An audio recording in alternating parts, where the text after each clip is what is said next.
transatlantic slave trade, history's biggest forced migration scheme ever. Let's take it back to almost 500 years ago, 1526, when African men, women and children living on the continent were taken by force from their homes. A catastrophic act that changed the lives of the survivors and their descendants even to this day. The triangular journey began in Europe, proceeded to Africa, and then along the Middle Passage to the Americas. African people were bound and shackled, crammed into tight quarters with very little room and even less air. So as you can imagine, many lives were lost. This ordeal lasted for over 300 years, until approximately 1867, a dark part in history that we never want to see repeated.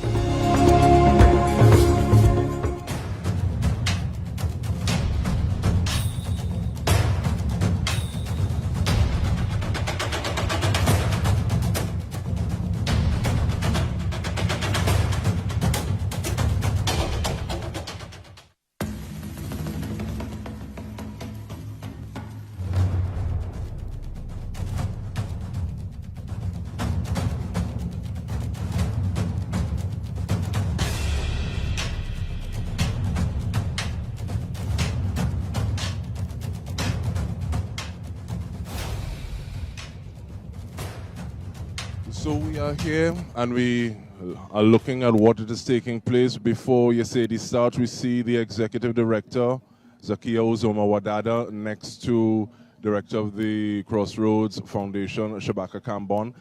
On the platform, the Raise the Platform, we see many individuals from our current administration. We have I guess he would be our line minister, correct. Simon de Nobrega. Correct. Communications. We also have the head of the diplomatic corps, Dr. Emery Brown, present with us this morning, seated next to Minister in the Ministry of Tourism, Randall Mitchell. And we do have formal openings. So we take you to that.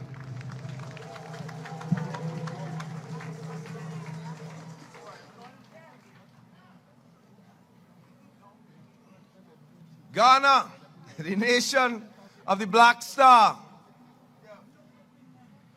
We recall today the great Kwame Nkrumah. Let's give him a round of applause. And Kwame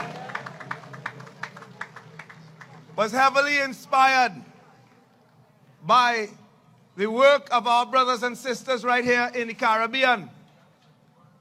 Directly, of course, by Marcus Garvey, where that Black Star comes from, the Black Star liner. But of course, Marcus Garvey was influenced in the way that he set up his organization and his work by a Trinidadian called Henry Sylvester Williams. Let us remember that brother who organized the first Pan-African Conference in 1900, which set the tone for liberation for the 20th century. Henry Sylvester Williams, remember that. We tend to forget. We must remember our ancestors on days like today. Now this, brothers and sisters,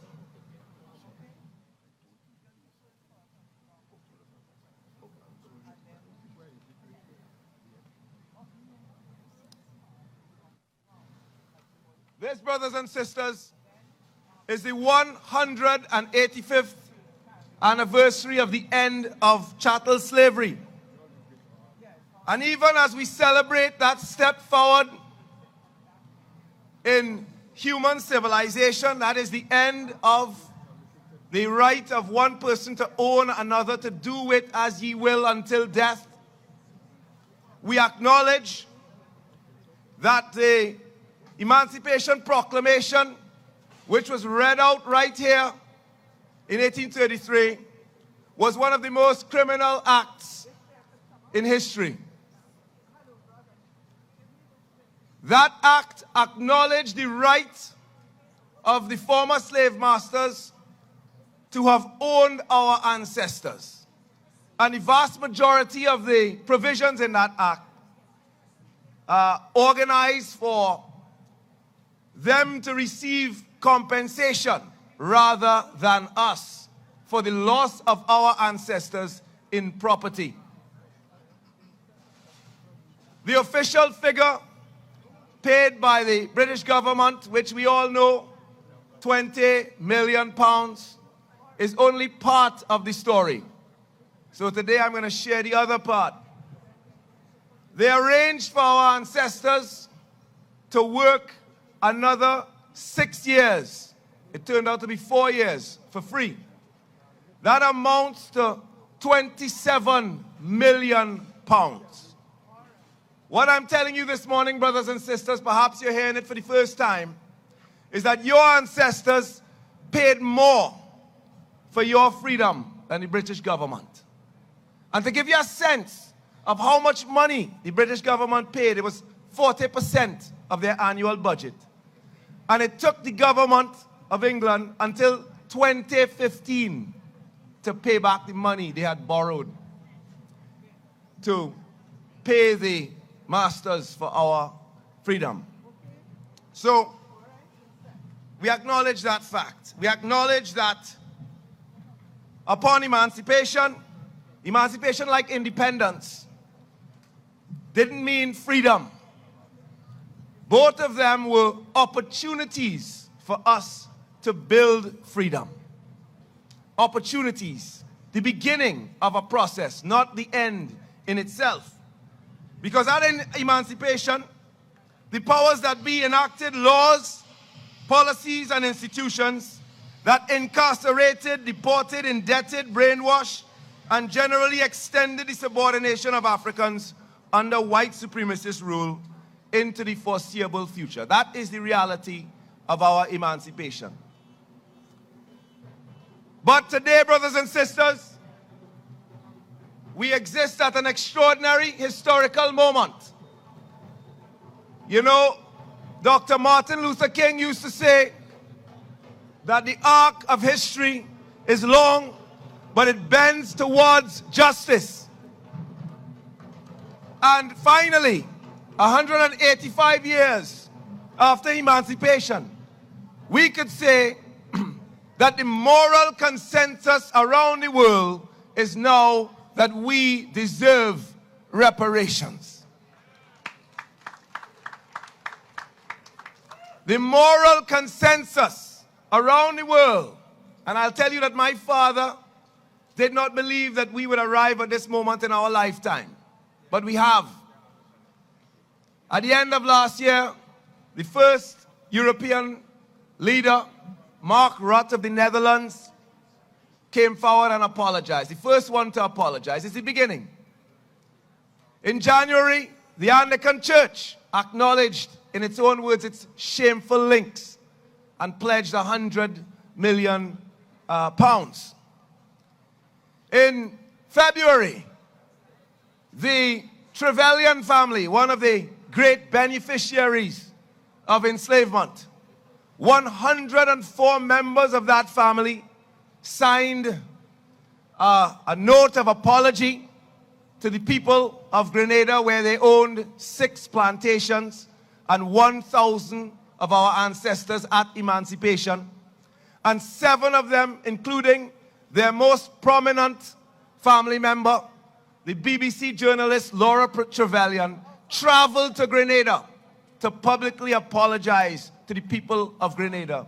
And Laura Trevelyan took £100,000 out of her own pocket and gave it to the University of the West Indies to pursue development research for the people of the Eastern Caribbean, which is impacted today, which they acknowledge is impacted today by the disgraceful actions of their ancestors.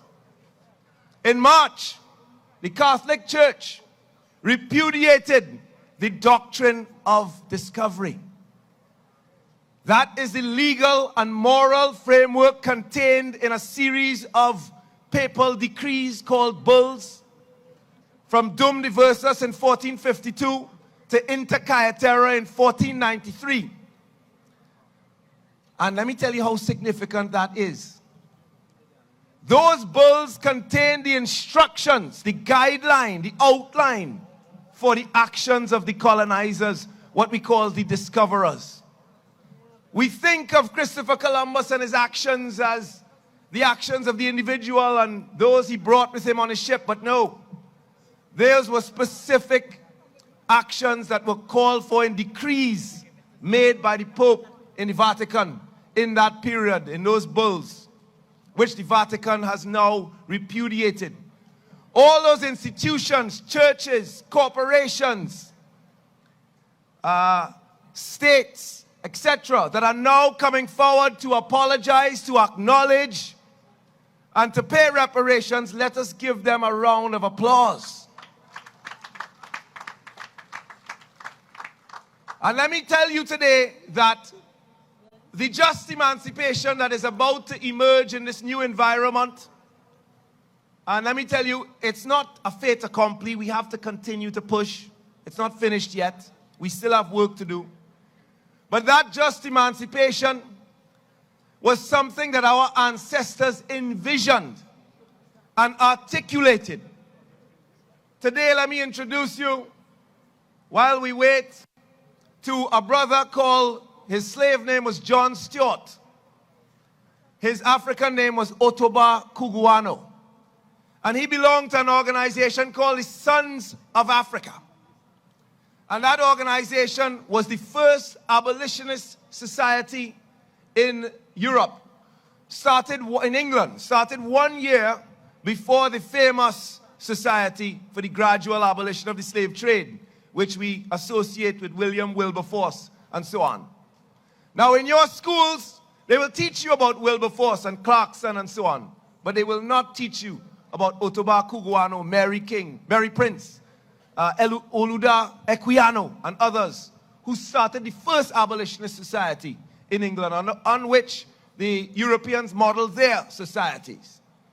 And there's a difference between the emancipation envisioned by Wilberforce and the elites of England and the emancipation envisioned by our ancestors who set up the first abolitionist society.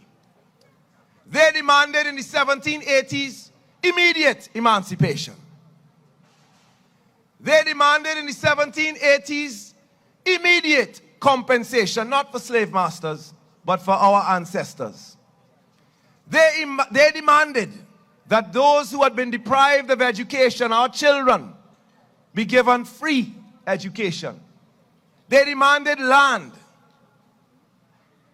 This is 30 years before Wilberforce and they even began to think and speak about emancipation. Our ancestors demanded those things. We recognize them. Let us remember them this morning with a lusty round of applause.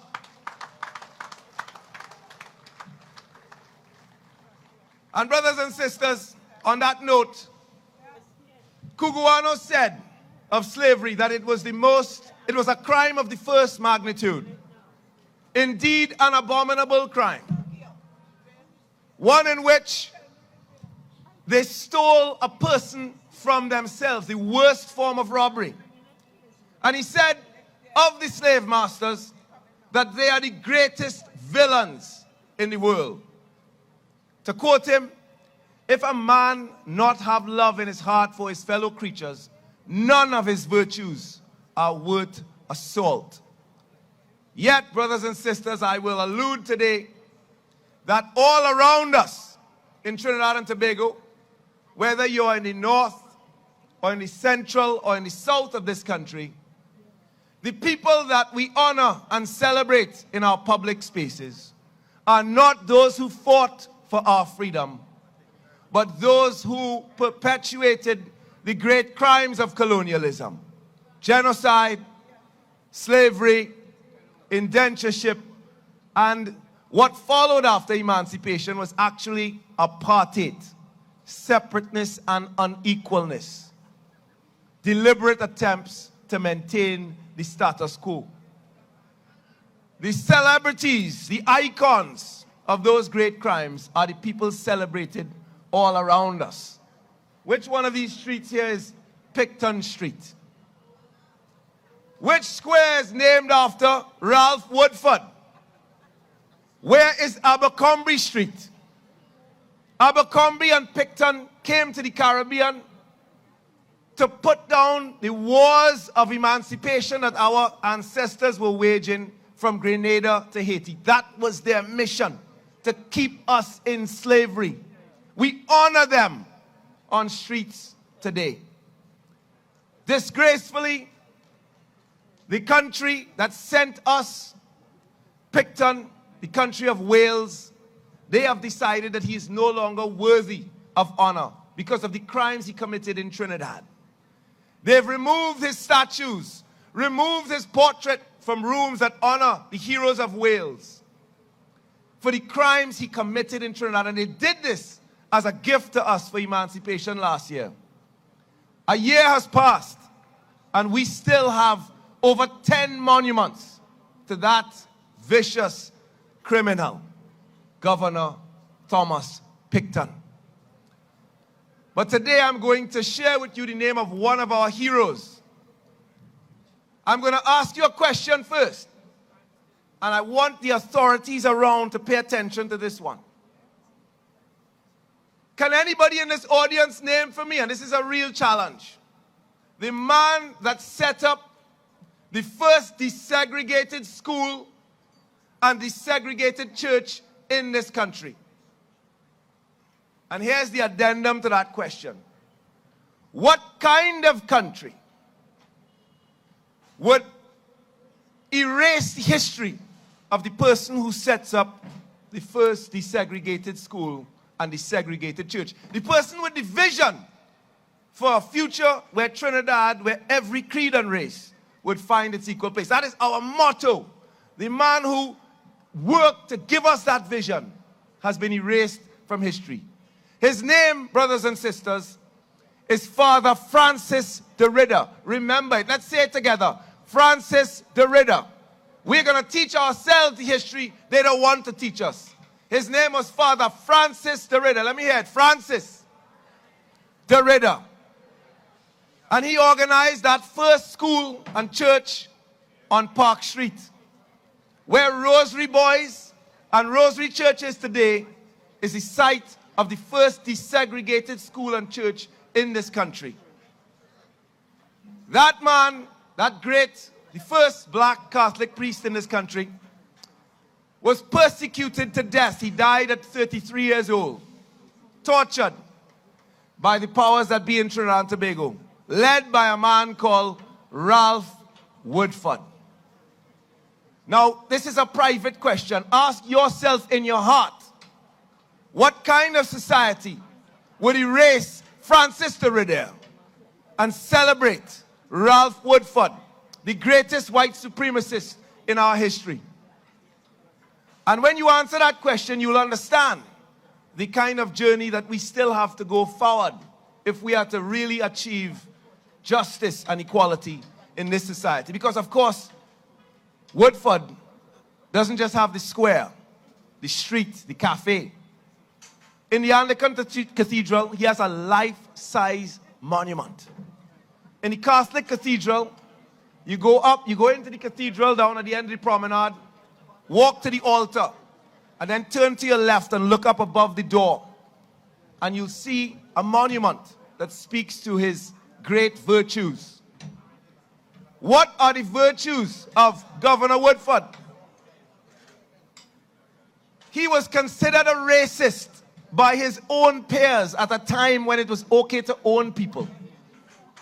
He was so racist that he felt that cemeteries needed to be segregated because even in death, blacks and whites could not exist in the same space. They had to be segregated. Of course, the churches, the schools, the transport between Port of Spain and San Fernando, everything was segregated under Woodford. He called on Trinidadians, white Trinidadians, to be exceedingly harsh to people of color. And during his regime, people of color were known to be beaten in the streets of Port of Spain.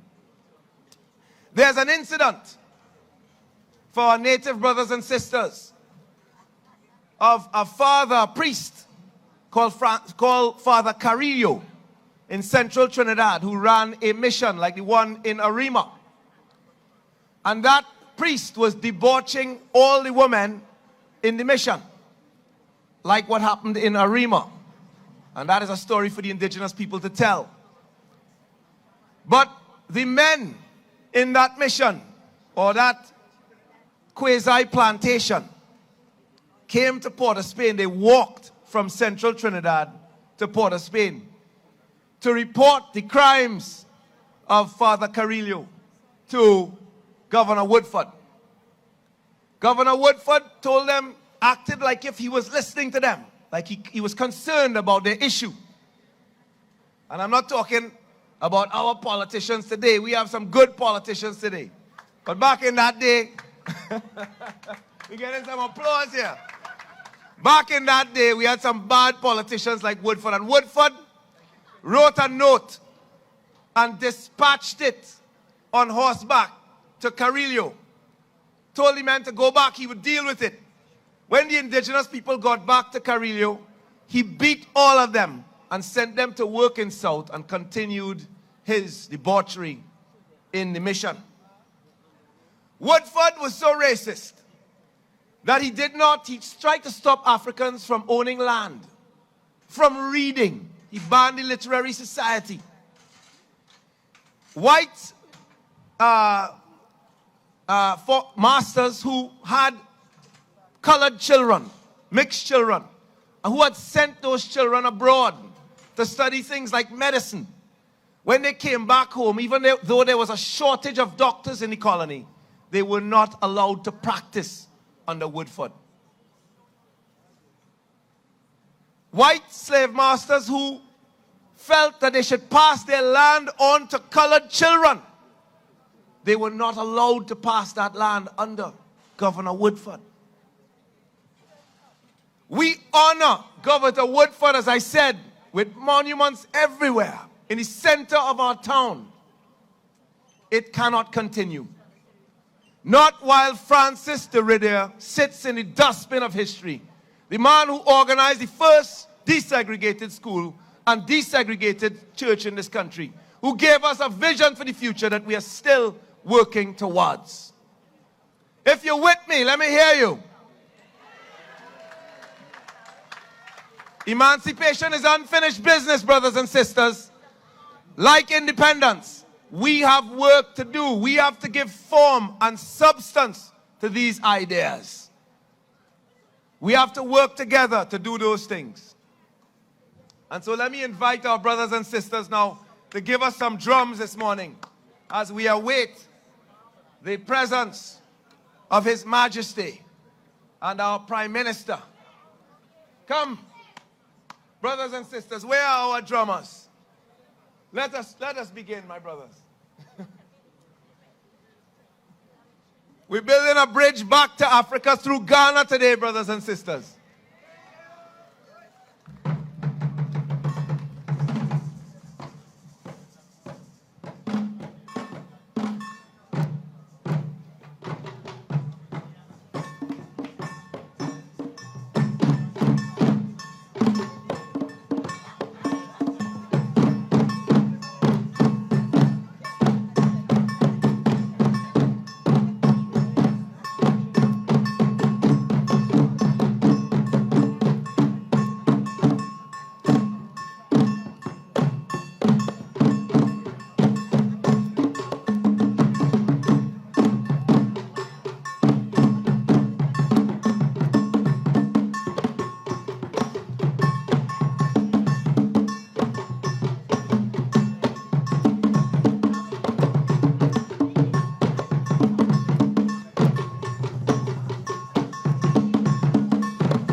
Brothers and sisters, let us welcome Dr. the Honorable Keith Rowley, Prime Minister of the Republic of Trinidad and Tobago, and Mrs. Rowley.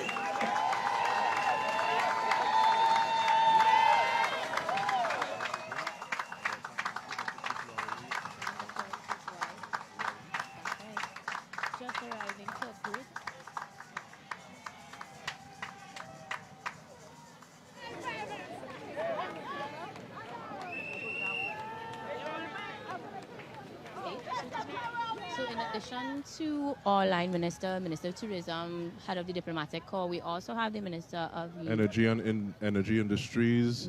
We have, I'm seeing MP Keith Scotland, the Minister Marvin Gonzalez, the Minister of National Security Fitzgerald Hines, and also one of the persons that I just realized, I think I'm seeing Professor Verena Shepherd, head of the repatriation movement within the diaspora. which makes complete sense. I mean, Definitely. yes. And so, Brother Kafra Kambon. If I say it's Both of them only connected to the 1970s. understatement. Which is interesting. A lot of the patients have come out even though the sun is hotter. I thought that this morning we'd have seen a bigger turnout because, the sun wasn't out in all its glory just yet. But as the sun has come out, so has the patrons. We also have a lot of performers, which is to be expected. After all, it is a celebration. Definitely. So but in addition to multiple supporters, we chorus. also have people who are driving the point home that there are things that serious issues that we also need to keep in focus. Right. We have members of Vulgar Fraction, led by Robert Young, I believe, who is no stranger to movements. I think his father is also a trade unionist, Right. T.W., one of the founders, the mighty Joe Young, and walking around with a sign that I will check out at some point or the other. He had two asking for Two signs. Which makes sense because you have a captive audience and you have an audience that is receptive to not just the celebrations of emancipation, but the revolts that many feel are still necessary therein. Definitely, and it's interesting that continua in terms of the struggle continue, and some people say it is, and some people think that it is a process because when you call it a struggle, you're not sure what the outcome would be, as opposed to these are the incremental steps that Right. we need To make sure- to towards achieve in that order to end. articulate that level of freedom that we want. And at the moment, as much as we are having this conversations are being had with the Prime Minister upon his arrival, that is, not just in terms of many ministers, but the delegation also from our royal dignitaries, giving us a little bit of a welcome of sorts as he is now seated. And I'm glad that you raised the point of him being seated. One of the beautiful things about the area that we're at this point in time, things are functional, yet there's beauty within the functionality of it. If you look at those chairs that the Prime Minister and his wife are sitting on, sure the Asantehene will be sitting on when he arrives. Right. That's not just a chair. Nah. You don't just go in your random place and get an item like that. Not at all. Ornate handcrafted seats depicting what seems to be scenes of nature, but certainly trees, parts of which are detailed into animals. And I'm sure there is a story behind it, some sort of detail. There is usually That a is relevant.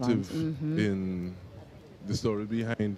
And so like somebody just passed and said hello, but that also just reminds of the energy of a day like this where you see individuals where you have not for a while. Right. And this is both throughout the mundane routine of the calendar year, Right. in addition to coming out of the pandemic. Of the pandemic. So there are individuals who are they've been waiting for an event like this, and they're Absolutely. very happy.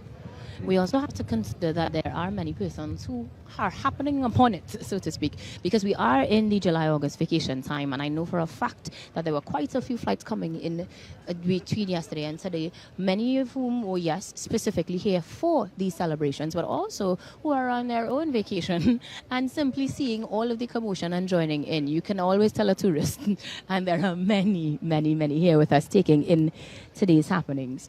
So And I by anticipate that we get a chance chance to talk to them, they would tell us a bit of their perspective of what is happening this morning. Definitely something to look forward to, and it's interesting how people come to something, because there are many ways to arrive at the same point. Some people do it by happenstance, some by accident, some have been walking this journey for much longer. And with regard to that level of consistency, we also once again acknowledge the work of the Emancipation Support Committee that has been toiling in this field to bring us over. Because Kwame Ture, he talks about the fact that it is not the role of the conscious person to make the unconscious person conscious, but at the same time, it is the role of the conscious person to make the unconscious person aware that That's they're right. not conscious. That's right. So then what you do with that information, and I guess that goes to the same, up to you. lead a horse to water. But you can't make it drink. And speaking of the attendees, I noticed that we have multiple generations here as well, which is always beautiful to see. Generally, younger persons are oftentimes brought by, grandma, auntie. And so we have toddlers here this morning trotting about, and I wonder if they will be joining us on the actual month. Not just even toddlers, but talk about the experience that you just had with somebody who was just a bit shorter than you. A little bit shorter than me, he said, on his stilts. But no surprise there, because again, the ability to display our culture and partake of things that we know innately are of our African ancestry is something I expect to see in Grandeur this morning. So our two little still talking friends told us we're walking all the way to the savannah. And they were probably she was about 6 feet tall, wasn't she? Because she was a little, no, she was taller. Because you had to look up. I'm 5'16". Yeah, and 5'16". my eyes not used to go in that direction. I was looking up at her. What was also interesting, even looking at the conversation between Stiltwater, Mokojambi, who is a little more seasoned, right. Sahaya person is larger, and she was saying like, "Hello, Mokojambi." It's almost as though I'm part of that fraternity, so we have to greet each other. All right. Yeah, man. So all these old people, the alliance. Meanwhile, I have put on my flats because we are getting ready after this, of course, to take it to the streets. Now, the procession usually takes us, as we like to say, behind the bridge. So that means that we more than likely will go up Piccadilly, but we do want to confirm the route for those of you who want to join in on that action later. But at the moment, we are still situated at the Treasury Building, the site in which the Emancipation Proclamation was signed, and now getting ready for the arrival of our royal guests. Now, while this is happening, our Prime Minister and his wife seem to be simply looking at the crowd to say, hey, look, this one and that one, as we Trinbagonians so do from our corner houses, so to speak.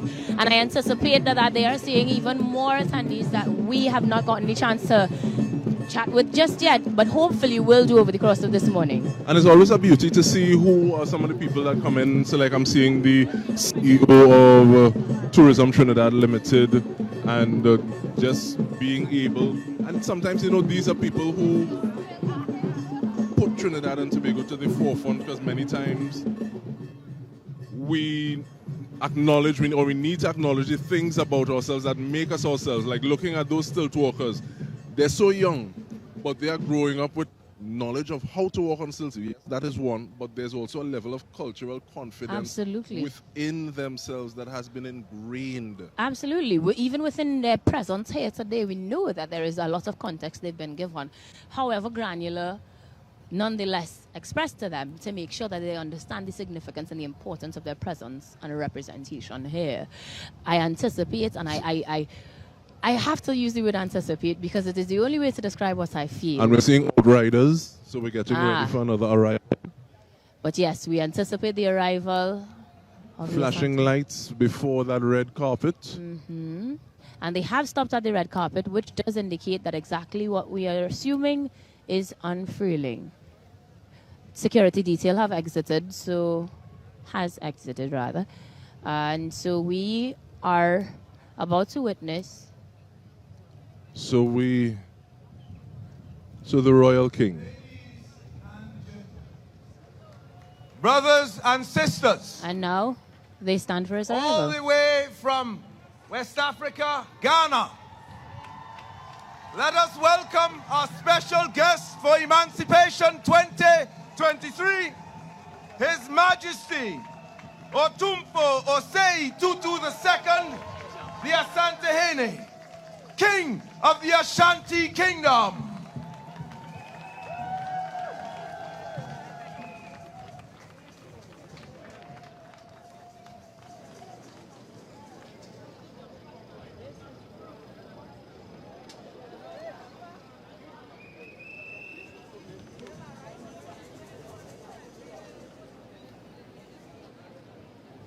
Once again, brothers and sisters, a warm welcome. Let our brothers and sisters from the continent feel that welcome this time. With our voices, with our hands, let us welcome His Majesty. Yes, and as you can hear from that, the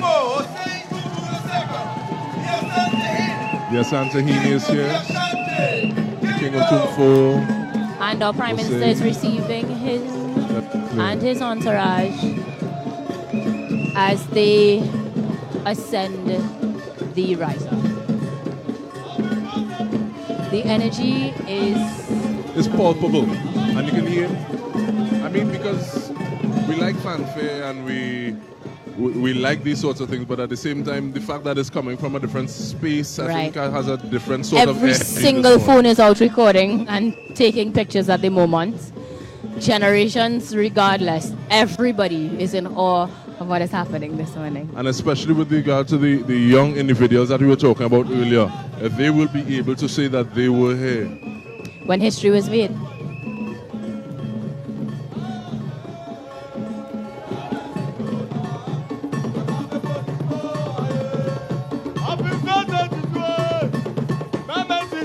At this point, traditional dance.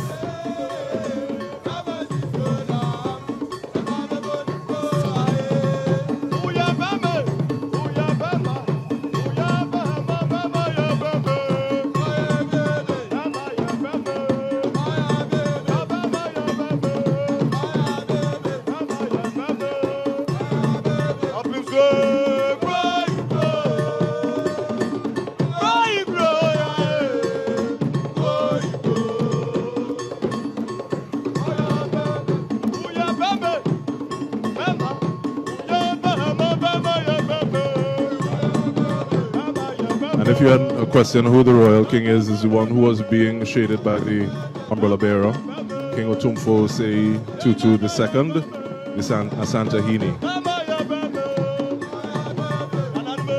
And now they will have the moment of reseating and was positioning themselves on those gorgeous chairs that we were describing earlier. Not before acknowledging the presence of some of our ministers.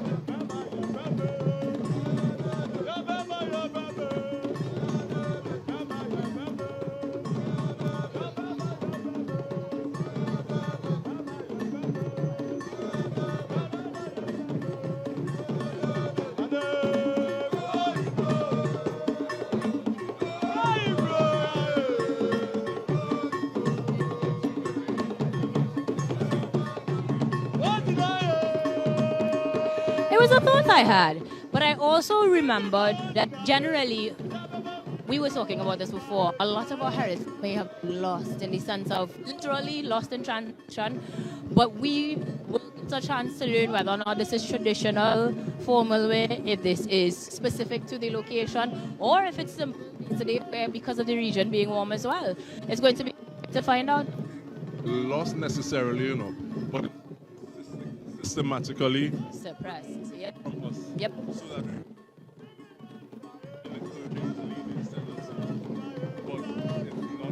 it's not as normalized as it would have been. All right. In other spaces, in other territories. Can you imagine now that it has happened, though? Now that it has been witnessed and shared with us directly from the source, what this could mean for the next bouts of celebrations, the attire, the regality of it all, because you cannot dispute how majestic and how incredulous they look. I'm looking forward to see a whole new crop of dashikis and traditional wear next Emancipation celebration. That level of functionality. Unmatched. But I'll also say, it seems like some of the gentlemen continue wearing African brocade. They spoke about the fact that, especially African brocade, the one that is a little shiny. Right. Some of those fellas who wear t-shirts under because they committed. Yep. That could be burning parts. Absolutely. I love that we continue with celebrations of dance and, of course, drumming. After which we should have a few speeches specifically from, of course, the the Ashanti himself, as well as our Prime Minister. I know we have the Prime Minister, the Minister Randall Shepherd, will be speaking. The Asantehene. And of course, that will be the indicator for the parade to begin after these Asantehene speakers. But we will be hearing from a few more persons this morning, simply because nothing like this has ever happened on our shores for Emancipation celebration before. And so we will make the most of it.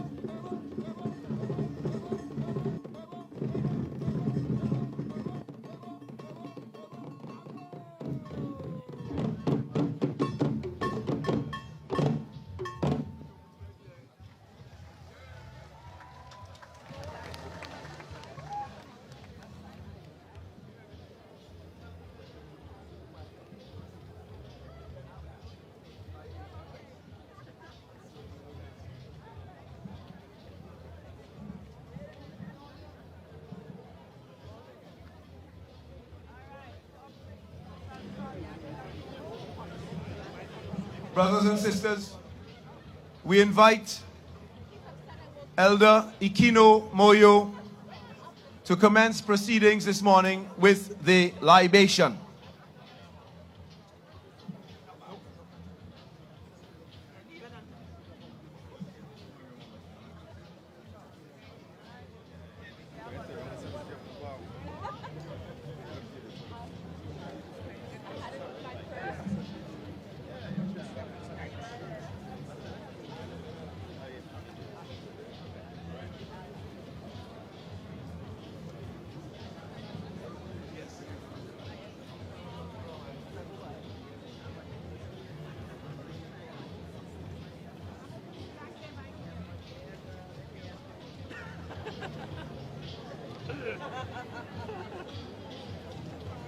She has to buy with security too.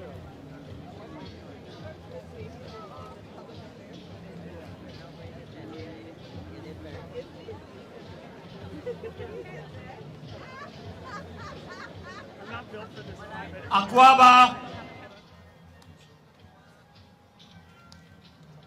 Akwaba Mame.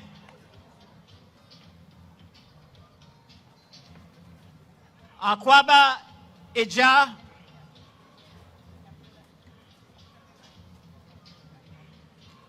Akwaba Ababa. Akwaba Ababa Rima.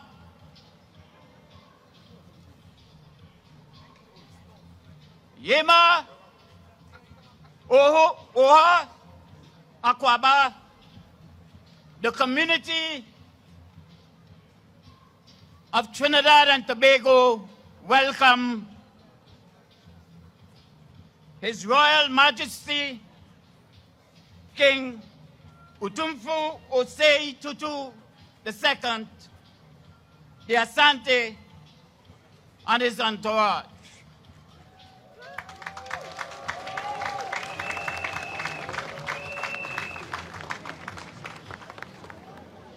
Welcome the Honorable Prime Minister of Trinidad and Tobago, Dr. Keith Rowley, and his wife, Mrs. Sharon Rowley.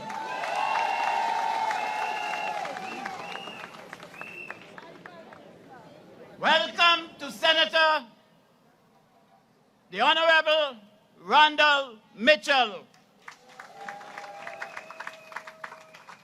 Minister of Tourism, Culture and the Arts. Welcome to all members of the Cabinet of the Republic of Trinidad and Tobago.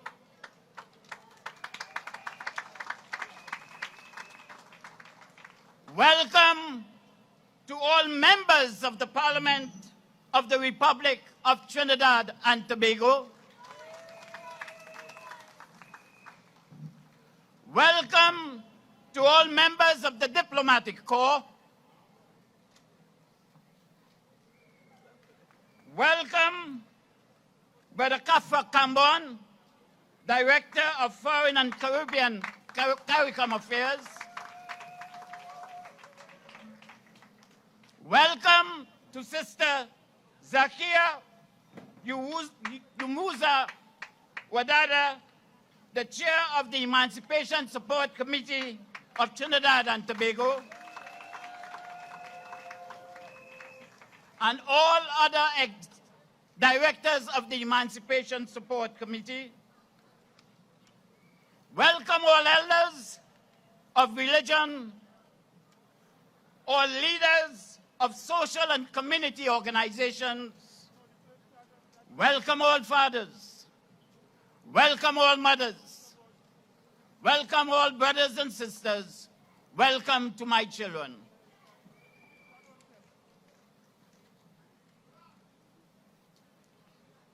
I have extended welcome to all mothers, fathers, all sons and all daughters, and all my children in the Twi language of the Akan, one of the largest ethnic groups in Ghana.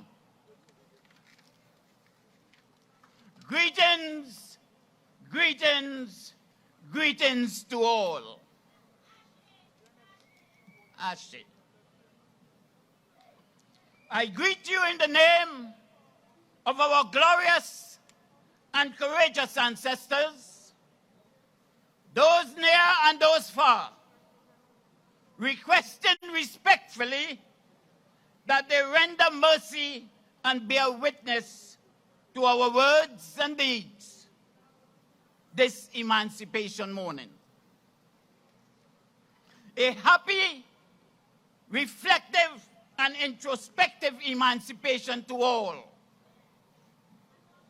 All members of the national community, all members of the regional community, and all members of the international community.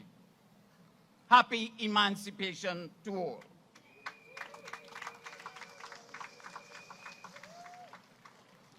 This morning, we are here at this historic site to begin Kambule, the March of Freedom 2023. Let me remind you that it was at this historic site that the then Governor George Fitzgerald Hill pronounced in 1834 that our enslaved ancestors were both free and unfree. In an amazing piece of doublespeak, according to Dr. Tony Martin. This set the tone for our enslaved ancestors in the English-speaking colonies to be agitated considerably when they realized that freedom was not going to be immediate, but that they were to continue to serve a further 6-year period of apprenticeship, a period referred to by Dr. Tony Martin as a savage interlude. In fact, this intended 6-year apprenticeship system lasted for only 4 years. It was at the end of this 4-year savage interlude that our ancestors were deemed free men and free women. This is why we begin the commemoration of the emancipation of our ancestors from the year 1838 and not 1834. As such, this year marks the 185th anniversary of freedom of our ancestors from enslavement in the English-speaking colonies.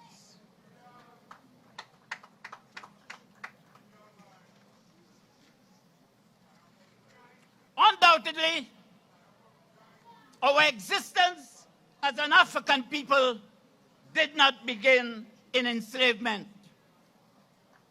So we are here in remembrance of all our ancestors who, according to Professor James Small, left us a legacy of great civilization, a body of literature, both written and oral, as well as the great institutions of philosophy, science, and religion in Kemet, now known as Egypt, Nubia, Ethiopia, West Africa, an area where our Royal Majesty and his ensemble came from. Zimbabwe and South Africa, just to name a few. In addition, we are here to remember and pay our respects and appreciation to our ancestors who survived the disruption of their communities and the rupturing of their lifeline on the African continent. Further, we remember those who suffered and those who survived the horror of the Middle Passage, and all those who survived the indignities and injustices experienced under chattel enslavement in the Americas. Therefore, we remember their strength, their courage, and their resilience in staying the course that was traumatic and humiliating, but survive so that their sons and daughters can live in a world they are helping to reshape amidst the many challenges. Today, we also show our gratitude to the multitudes who, despite their enslavement and their consequential psychological pains, gave humanity many discoveries, inventions that aid in the further enhancement and development of human civilization.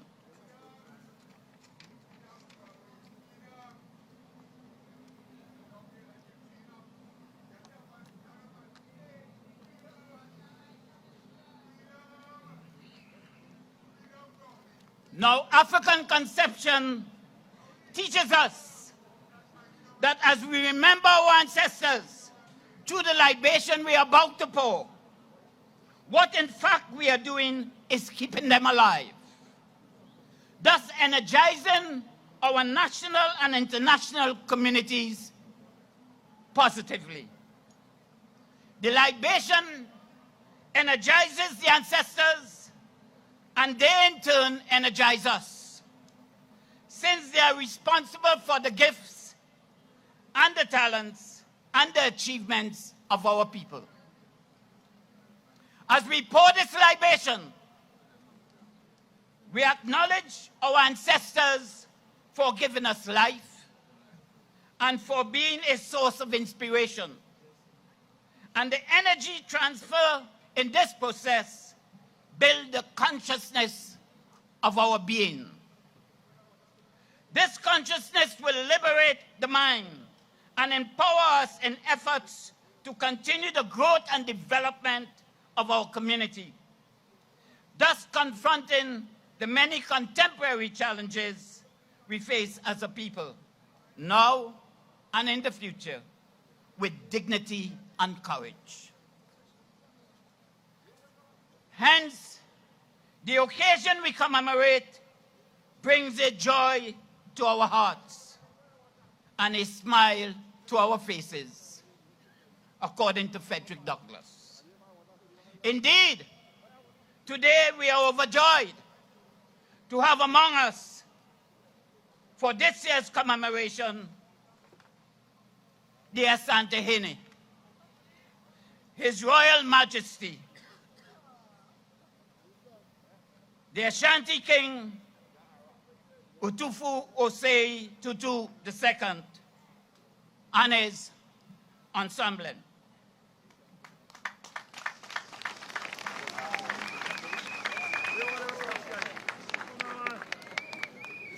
The Asantehene has come from one of the many doors of no return along the west coast of Africa.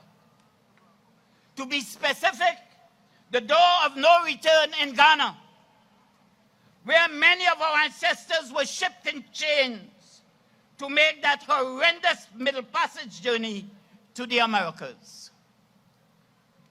Clearly, as a result of this experience, the African continent was the victim of imperial exploitation and slavery, and suffered a massive loss in human population, according to J.P. Patterson, former Prime Minister of Jamaica.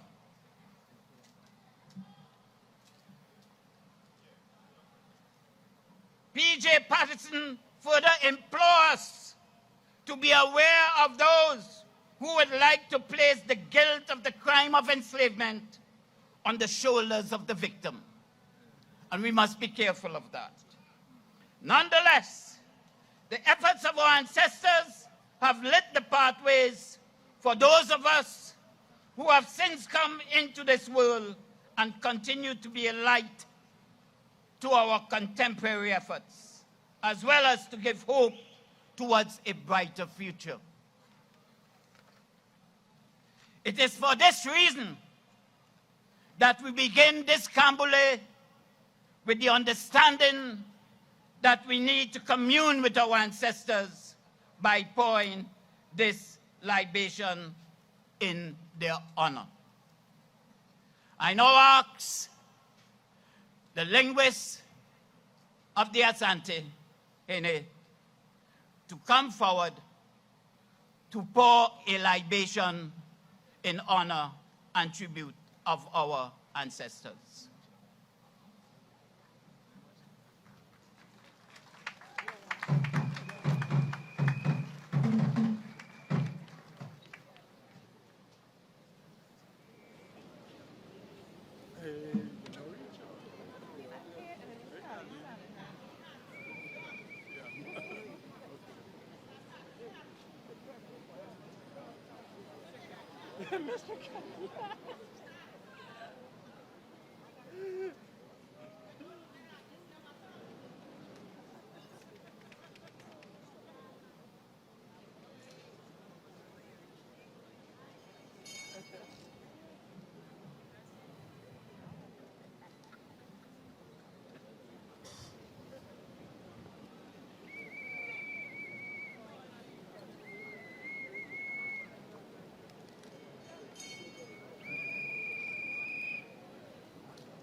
Everybody, peace and love. Yeah.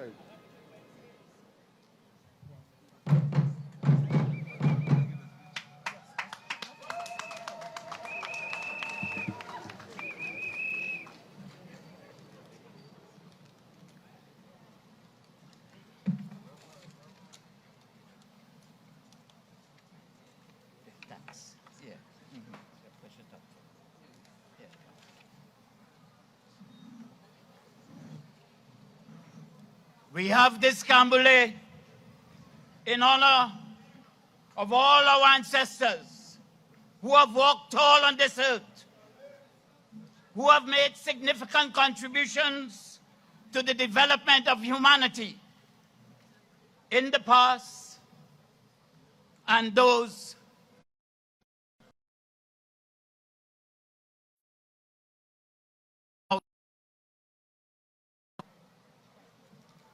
as such, we invoke just a few this Emancipation morning. We call on Hemotep,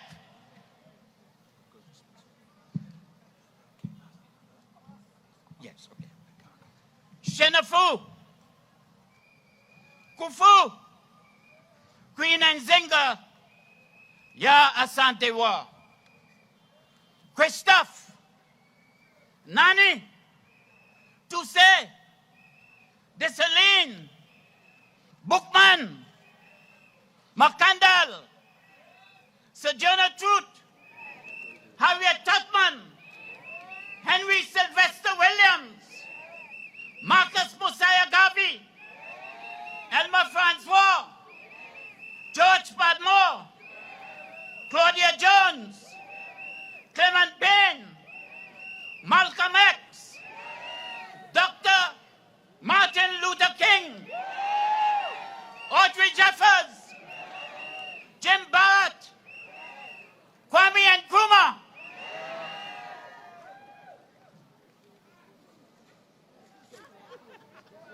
Tuba Uriah Buzz Butler, Dr. Eric Williams, Sheikh Anta Diop, Walter Rodney, C.L.R. James, Lancelot Kibulane, Lidj Yasu Omowale, Kwame Nkrumah, Kwame Ture, Baba Sam Fells, Kwame Mushlobani, Urunku Baka, Dudley Thompson, Jaja Onuglu, Professor Tony Martin, Nelson Mandela, Lassana Kwesi, Anum Bankole, Dr. Benyot Kanan, Muhammad Ali,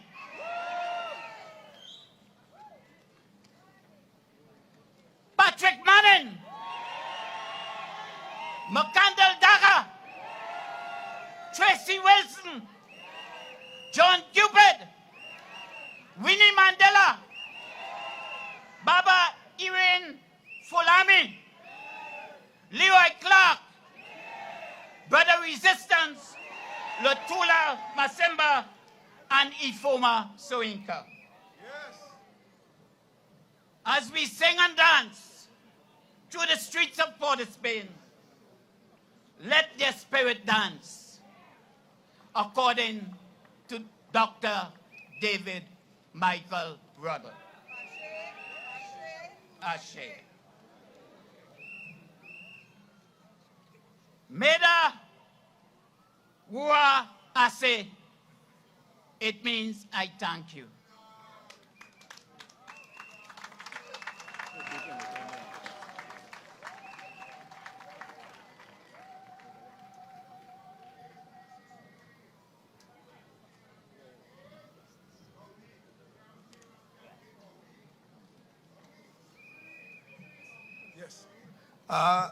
We thank our elder, Brother Ikino Moyo, for that beautiful libation with a round of applause.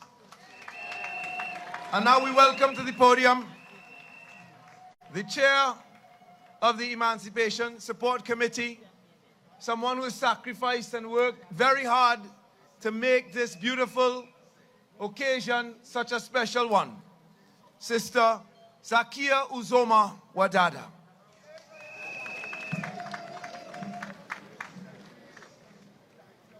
Good morning, brothers and sisters. I want to welcome the Trinidad and Tobago welcome, a diaspora welcome, and I want you to join me as we welcome with our hearts, our spirits, and our voices, our King, Otumfo Osei Tutu II, the Asantehene to Trinidad and Tobago.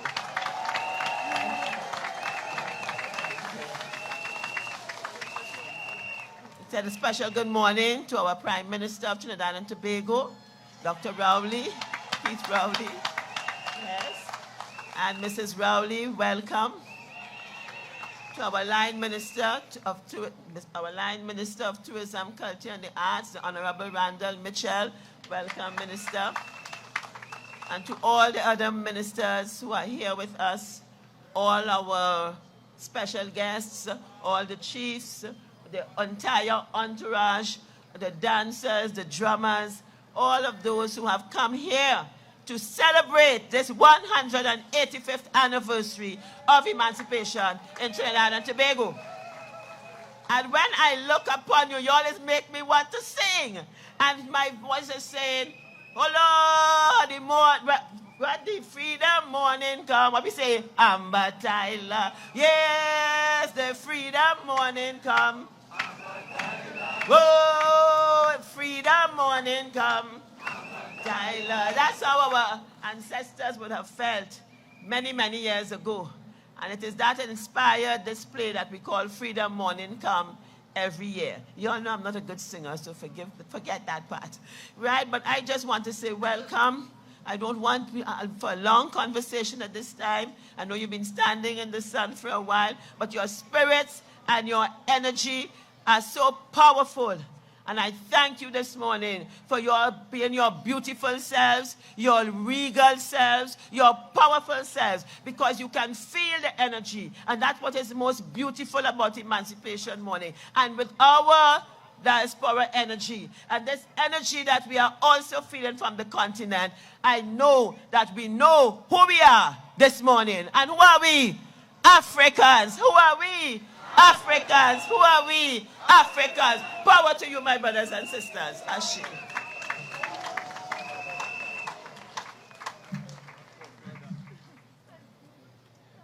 Thank you very much. Our chairwoman, Zakia Uzoma Wadada. Let's give her a round of applause. Lifting the spirits this morning. And now I want to bring to the podium Senator the Honorable Randall Mitchell, Minister of Tourism, Culture and the Arts. Let's welcome him with a lusty round of applause.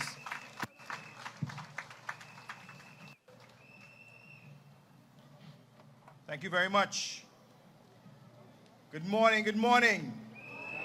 Allow me to recognize Dr. the Honorable Keith Rowley, Prime Minister of the Republic of Trinidad and Tobago, His Royal Majesty Otumfuo Osei Tutu II, the Paramount Chiefs and Chiefs of the Ashanti, His Worship Alderman Joel Martinez, Mayor of Port of Spain, my cabinet colleagues, Dr. Kafra Kambon of the Emancipation Support Committee, and Chairman of the Emancipation Support Committee, Ms. Zakia Wadada, members of the media, all present.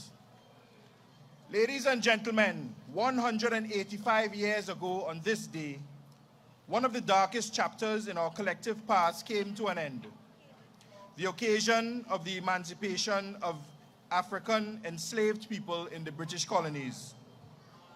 Today, as we gather on this auspicious celebration of Emancipation Day, I stand before you as Minister of Tourism, Culture and the Arts with a heart full of gratitude. We commemorate the resilience and strength of our ancestors who fought tirelessly for freedom and dignity. It is a day of remembrance and reflection, a day that holds deep significance in shaping the tapestry of our nation. So today, I too am pleased to welcome His Royal Majesty, who is present with us to share in our celebration of freedom and growth as a people. As the Minister with responsibility for culture, I wish to emphasize the crucial role that our cultural heritage plays in shaping our national identity. Our cultural heritage is the bedrock of our identity. Emancipation Day also provides us with the opportunity to demonstrate our cultural tourism offerings, which has the power to invigorate local communities, boost small businesses, and generate employment opportunities. It is a catalyst for showcasing our vibrant culture and heritage to the world. And we will continue to promote the unique cultural offerings of Trinidad and Tobago. In celebrating the 185th anniversary of the emancipation of our ancestors, we must now recognize that freedom is not just about physical bonds that have been broken. It is about fostering an environment that enables all citizens to thrive and to create opportunities for our citizens to achieve our fullest potential. Although today marks the close of this year's Pan-African Festival, the Ministry of Tourism, Culture and the Arts will continue to be a proud supporter of this initiative. We commend the work of the Emancipation Support Committee as you seek to bring this festival to global audiences and invite the world to pay homage to our African identity, history, and legacy. The ministry remains committed to investing in our culture and the cultural development of all our art forms. This festival continues to be a catalyst for the tourism and cultural industries, as well as a platform for African stories to be elevated to prominence, for African artists and entrepreneurs to gain exposure, and for the young to be educated in our history. And what it is, not for the reward of our ancestors. The freedom we have to grow and to build, to achieve and to inspire, the freedom to heal and to hope for a brighter future. May we all continue to live free and to our fullest potential. Happy Emancipation to all Trinidad and Tobago.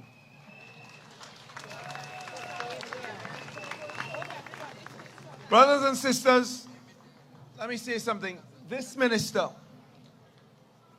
is critical, or was critical, in the celebration in 2023. His ministry, without the cooperation and the efforts of that ministry, we would not be here today. I also want to single out Dr. Amory Brown, Ministry of Foreign Affairs. Let's have him stand as well. Those two ministers, let's give them a solid round of applause. Very, very important. Sitting right next to each other. And now, brothers and sisters, we have a special guest. And we want to show that guest the way we treat our own leaders in this country, the respect that our leaders deserve in this country. We want to be our best selves in this moment. I want us to welcome to the podium let me get this protocol. You can't miss this protocol. Dr. the Honorable Keith Rowley, Prime Minister of the Republic of Trinidad and Tobago.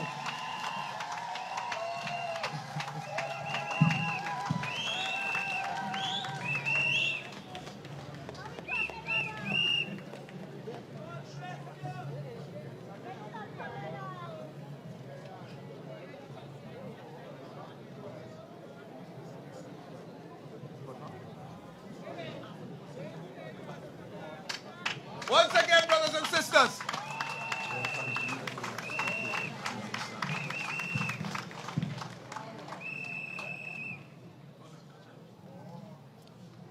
Thank you very much. His Royal Majesty Otumfo Osei Tutu II, the Asantehene of the Ashanti Kingdom.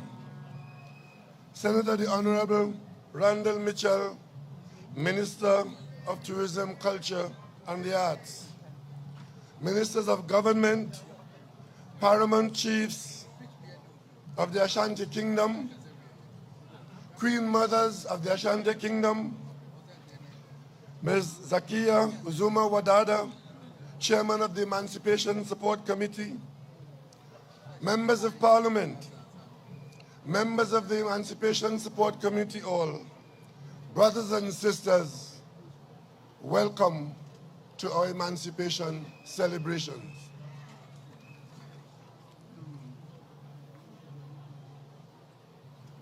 This is a welcome to our long-lost family. I speak of loss because it was a loss, calculated over centuries. It was one that forcefully sent millions of African people to this side of the globe, with the vast waters of the Atlantic separating us, disconnecting us from our African ancestry.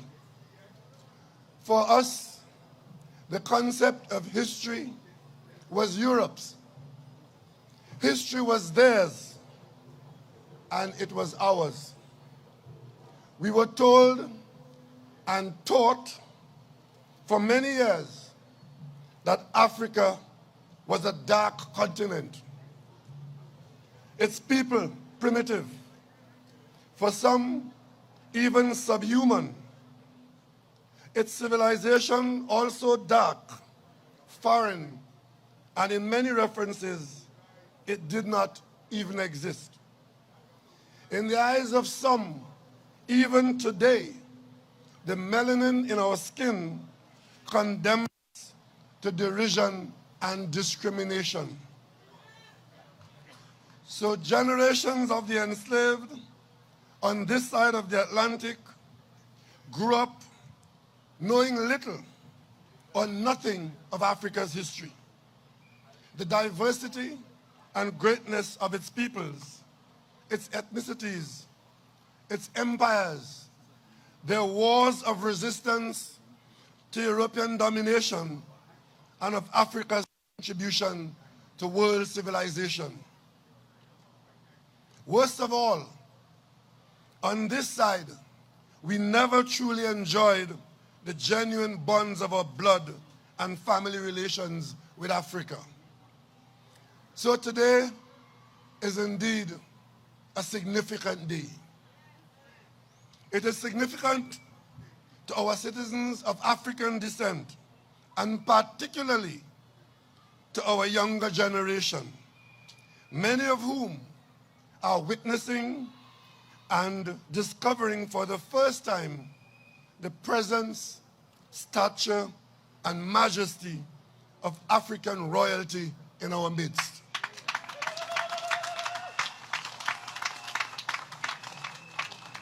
Hopefully, from today, the word there, which implies something foreign, other, or of distant ownership, will be changed, and we will begin to share and embrace every aspect of both our lives as ours, meaning that on both sides of the Atlantic, African people will see the oneness that we carry within us. Then we will be separated only by the narrowing of the Atlantic Ocean. Your Royal Highness, we in Trinidad and Tobago are indeed appreciative of this visit, and particularly at this time as we commemorate the emancipation from African enslavement in 1838. Historians on both sides of the Atlantic have written volumes on the torturous experiences of our ancestors, who in some parts of the Americas were equated with animals in the fields, to be flogged, bought and sold, and the idea of family was erased with extreme brutality. Enslavement over some 400 years meant not only dawn to dusk work in the fields, but a destruction of all of the enslaved's cultural support. His or her personhood, their family systems, religion, music, art, culture, language. This being our lot, the concepts of ownership, asset, and wealth were clearly not meant for us, according to them. One historian describes us, the descendants of the enslaved, as victims of an African cultural holocaust. Another historian suggests that there should be a middle passage plan for Africans, with Europe giving reparations to areas of the diaspora, similar to the reconstruction designs of the Marshall Plan, which was effected after World War II. You will no doubt be familiar with the continuing efforts and appeals in this area to the former European colonizers. Some, the direct beneficiaries of this Holocaust, prefer to write new revisionist history to pretend that it didn't happen. Some pat us on the shoulder to say to us, let's just move on. It couldn't have been all that bad. And most recently, bold-faced morons are now even suggesting that we should be grateful for, according to them, benefits that were bestowed, unquote, upon us by slavery through language and acculturation. But in spite of Europe's calculated attempts at dehumanizing us, there was always resistance. As C.L.R. James, one of Trinidad and Tobago's foremost literary figures, concluded, African slaves fought back powerfully with the contents of their minds, the memories, the logic, and the resilience of the people. I speak proudly today that what C.L.R. James identified some 80 odd years ago continue to be realized in the contributions of citizens of Trinidad and Tobago to the world stage. For example, we have created and given the world our steel pan, our calypso, our soca music. We have gone on to influence musical forms even in Africa. We have done so, creating the world's first gas-based economy, developed innovations in the oil industry, established the world-class Point Lisas industrial estate. We can cite our achievements in sport, literature, education, and many other fields, with our scholars occupying major positions at many locations around the world. We are also proud that after serving on the United Nations Security Council at an earlier time, this September, our country will assume the presidency of the United Nations General Assembly. We in Trinidad and Tobago have not been that distant to not have observed and pay homage to you, your Royal Majesty. We have recognized your personal background, your preparatory early work, life and training in the United Kingdom and Canada, and we acknowledge your achievements, particularly your Pillar of Peace Award for the settlement of differences between two royal families, and of course, your chancellorship of the Kwame Anture University of Science and Technology.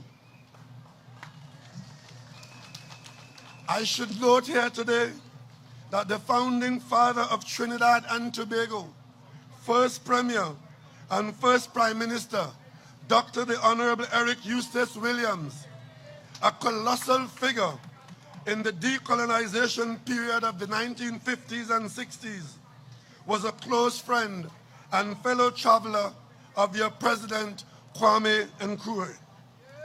This too can be said of C.L.R. James, who I mentioned earlier, and also George Padmore, another distinguished son of this soil and a guide to Ghana's independence. He was certainly one of the significant figures in the early Pan-African movement in London. We are proud to acknowledge and understand that Padmore's name continues to be treated with its much-deserved respect in Ghana. The existence and featuring of the George Padmore Library in Accra is testimony of our long and trusted bonds. On behalf of the people of Trinidad and Tobago, I had the opportunity to kneel and plant a tree in the yard of that library. I am told that it is glowing gloriously and beautifully. I admit that I am personally interested in this aspect with the hope that, along with the commercial prospects and the hydrocarbon business that have been discussed earlier between our people and our governments, there could be some measure of continuous collaboration and exchange between your university and our University of the West Indies and the University of Trinidad and Tobago, as both our regions continue to focus on the advancing technologies and other disciplines as we travel into the 21st century. Your Royal Highness, again, on behalf of all the people of Trinidad and Tobago, particularly on behalf of the African people of Trinidad and Tobago, Welcome to Trinidad and Tobago and our Emancipation Day 2023. I thank you for your visit, and I trust that you will enjoy your stay. Welcome and thank you.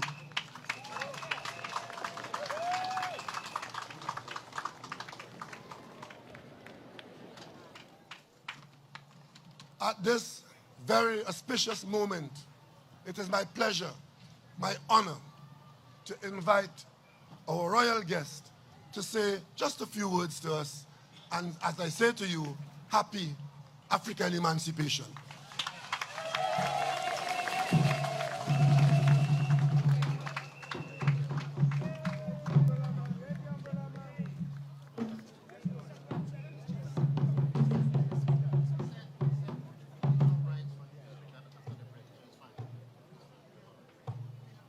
Brothers and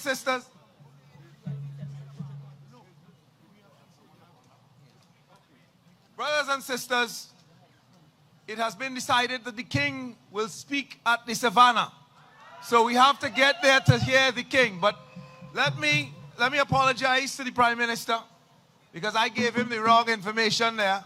And let me go one step further and say that by inviting the king to Trinidad with his entourage, the Prime Minister has stretched forth his hand to the continent to rebuild that historical link with our family on the continent. And we have to thank him with a lusty round of applause.